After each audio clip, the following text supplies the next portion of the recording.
સમુદ્ર કિનારે એક બાળક રમતું હતું. એક મોજું આવ્યું, એનું ચપ્પલ તણાઈ ગયું. બાળકે સમુદ્રની રેતી પર લખ્યું, સમુદ્ર ચોર છે.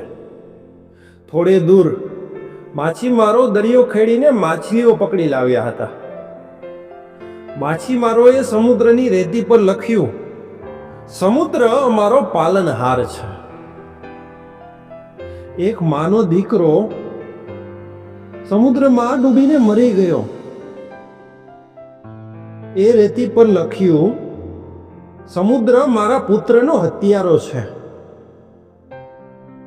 એક ભાઈને સમુદ્ર કિનારેથી છીપમાં મોતી મળ્યા. એણે રેતી પર લખ્યું, સમુદ્ર દાનવીર છે. અને એક મોટું મોજું આવ્યું. જે રેતી પરના આ ચારેય લખાણ ભૂંસીને ચાલ્યું ગયું. આપણા માટે દરેક વ્યક્તિનો અભિપ્રાય અલગ અલગ હોય છે, પણ આપણે સમુદ્રની જેમ કોઈના અભિપ્રાયની ચિંતા કર્યા વગર પોતાની મોજમાં રહેવું અને આપણું કાર્ય કરતા રહેવું.